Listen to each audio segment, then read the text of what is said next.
Yes, it's Superman, strange visitor from the planet Krypton, who came to Earth with powers and abilities far beyond those of mortal men.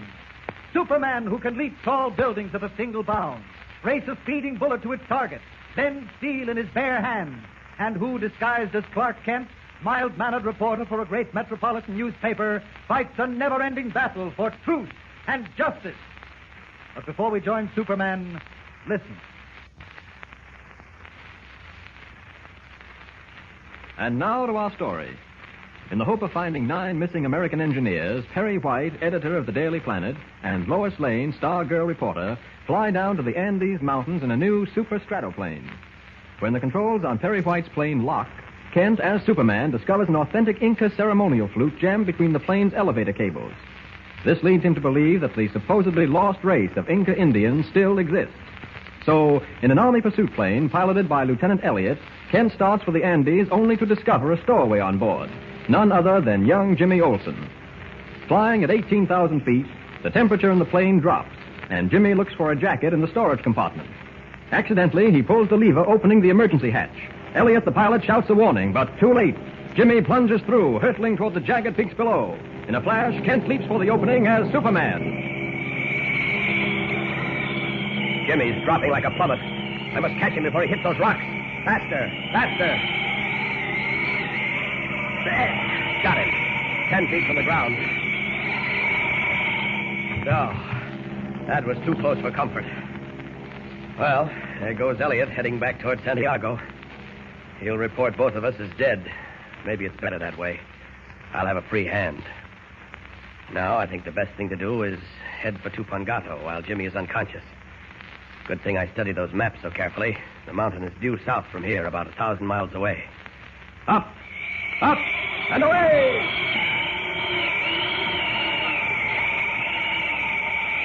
The mighty Andes Mountains flashing under him like the teeth of a huge dragon, Superman plunges through the night with the unconscious form of Jimmy in his arms, until he sights majestic Tupungato, the towering mountain into which the American engineers disappeared.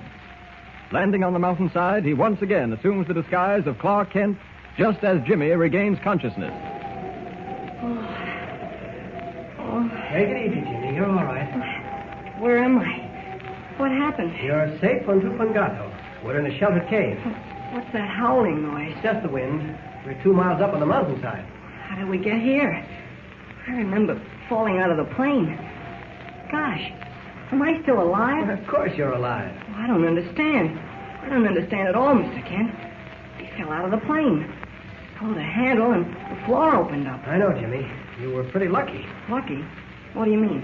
Well, you got tangled up in the plane's undercarriage. I managed to get a parachute on, and I bailed out after you. Where's the parachute? Oh, it blew away after we landed. Yes, but what happened to the plane and Lieutenant Elliott? Well, he couldn't possibly land, so I suppose he turned back. Gosh, it all seems like a bad dream. Where did you say we were? Tupungato, the mountain where those engineers vanished. Say, Mr. White's plane ought to be somewhere around here. He and Lois were headed for Tupungato, weren't they? Uh-huh. Now, Jimmy, if you're feeling all right, let's go out and hunt up some firewood. Looks like we'll have to spend the night here. Oh, I'll hold the flashlight. Gee, lucky thing I brought it along. Yes. Come on. Gee, what a place. I'll bet there haven't been people here for 1,000,000 years. I wouldn't be so sure of that. Hey, shine your light up this way, Jimmy. Wait a minute. What's that, Mr. Kent? What? Sounds like the shrieking of birds. Birds? No bird ever sounded like that. Those are giant condors, Jimmy. They're like hawks, only much bigger. They're coming closer, Mr. Kent. Down, Jimmy. Sid, quick. Crawl behind that rock. Those condors are big enough to pick you up and carry you. They have talons like knives. What are you going to do? I can't see in the dark. I'm hiding behind a rock, too. Now keep down and don't talk. Look at the size of those monsters. They must have a wingspread of 10 feet. Good thing it's pitch dark.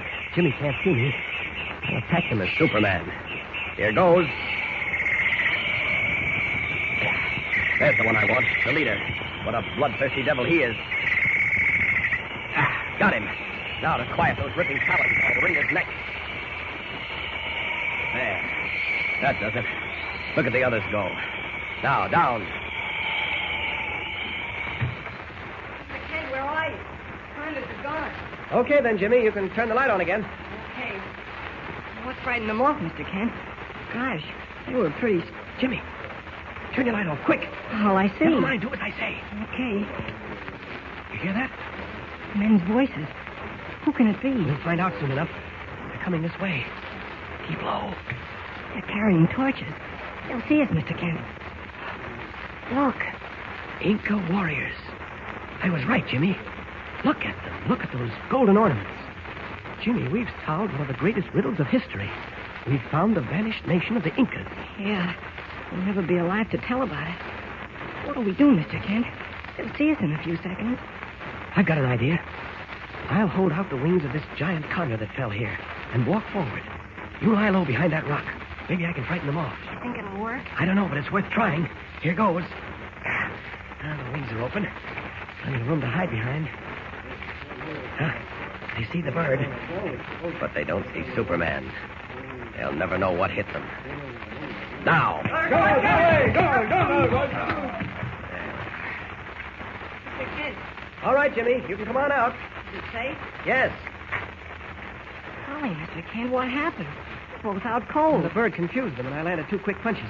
Now, come on, let's get busy. We want these Inca costumes. What for? You and I are going to masquerade as a couple of Incas. Come on now, hurry up. There isn't any time to lose. All right. There we are. Don't forget the fuzzy moccasins, Jimmy. No, That's right. Hurry up, Jimmy. One of them's coming, too. I'm hurrying. All right, I've got everything. Good. Make sure you have all the gold ornaments. They're probably important. All right, come on, let's go. Shine your light. Then, hours later, as the brilliant sunrise dissolves the darkness of the mountains, Clark Kent and Jimmy are discovered kneeling outside a small cave near a ridge at the mountain base. Both are dressed in the rich and brilliant Inca costumes stripped from the 2 Indians the night before. Feathered capes fashioned of the plumage of rare tropical birds. Buckles and chains of pure gold, studded with precious rubies, emeralds, and moonstones. Industriously, they are pounding pieces of stone together. How much longer do I have to keep this up, Mr. Kent? Oh, you can stop. I think we have enough now. What are we making? Wine? Oh, hardly, Jim. The juice that comes out of these cacao roots is a natural brown dye. Well, what do we want dye for? Well, do you remember the color of the Inca's skin? Uh-huh. It was kind of a reddish brown. Oh, I get it. We're going to color our faces so we look like Indians. Well, go to the head of the class, James. You're brilliant. Stop kidding, Mr. Kent. Should I put some on now? Yes, I guess so. There's enough in this little puddle here. Smear it all over evenly. All right. Now, how's that? That's it. That's right. All over your face and hands, too. Uh-huh. There. That's got it. Yeah, looks pretty good, doesn't it? Yeah, it sure does. How about that outfit? Does it fit you? Well, it's a little big. I tucked up the pants and rolled up the bottom of the cape. Say, Mr. Kent, what are these big orange stones that are hanging from the gold chains around our necks? I don't know, Jimmy. Probably some rare jewel the Incas prize very highly. I'd like to bring it back with me. It's pretty all right. Well, let's go. We smeared enough cacao root on you to last forever. Come on now. We're going to cross that ridge out there. I'm ready. Say, these fuzzy shoes are better than sneakers. They're so quiet, too. The Incas used them for fast climbing over rocks. Come on, Jim, over this boulder. Yeah, take it easy. Gee, look at the top of that mountain. Doesn't it scare you? Jimmy, this is no time to be admiring scenery. What's that? Probably an Inca chant. Come on. I want to look over this ridge. I can't go much faster, Mr. Kent. Here, take my hand. Yeah, that's better. All right, now just hold on. There we are. Mr. Kent, look. Out on a big plateau. Just what I expected. Mr. White's plane, isn't it? Correct. There's Lois, Mr. White, and Bronson. You mean you can see them from here? Well, I see 3 figures. I wonder where that chanting comes from. Mr. Kent, look. Down there. Incas. Dozens of them. Crawling forward from all sides. Notice how those capes make them almost invisible? They're practically the same color as the rocks. Mr. Kent, they're closing in on the plane. What can we do? This is the acid test. We're going to see whether our disguises are any good. I'm going to try this ceremonial flute I brought with me from Washington. Gosh, Mr. Kent, do we have to go down there? There's so many of them. Well, if this flute and these costumes work the way I think they will, it won't make any difference how many of them there are. Yes, but suppose they capture us. Well, we'll have to take that chance. Come on. See us now, Mr. Kent. Don't go too close. Quiet, Jimmy. Can't show them we're afraid. Hold your head up. Look straight in front of you. All right. My knees are shaking. Come on. Keep walking. Staring at us. They stopped crawling. They don't look very friendly. Gosh, they've all got hatchets. All right. This is far enough. Now to try the flute. They're coming toward us, Mr. Kent. Come on, let's run. Stand your ground, Jimmy. Don't move.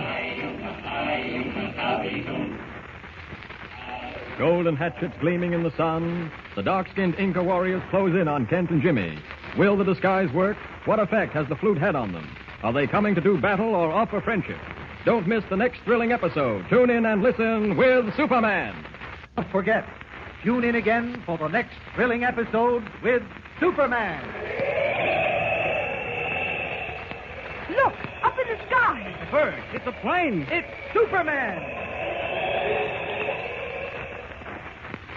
Superman is a copyrighted feature appearing in Action Comics magazine.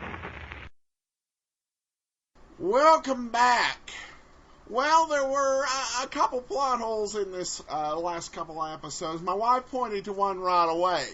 Because when Jimmy Olsen got on the ground, he said, "Good thing I brought this flashlight." And Andrew was like, "Wait a second. If you had the flashlight, why was he fumbling around in the dark so that he opened up the hatch back on the plane?" And back in Part 5, Clark Kent said he didn't want Jimmy Olsen to fly back to Metropolis alone, but Jimmy had flown from Metropolis to Washington, D.C. alone. Apparently, San Diego to Metropolis isn't okay, but Washington to Metropolis is.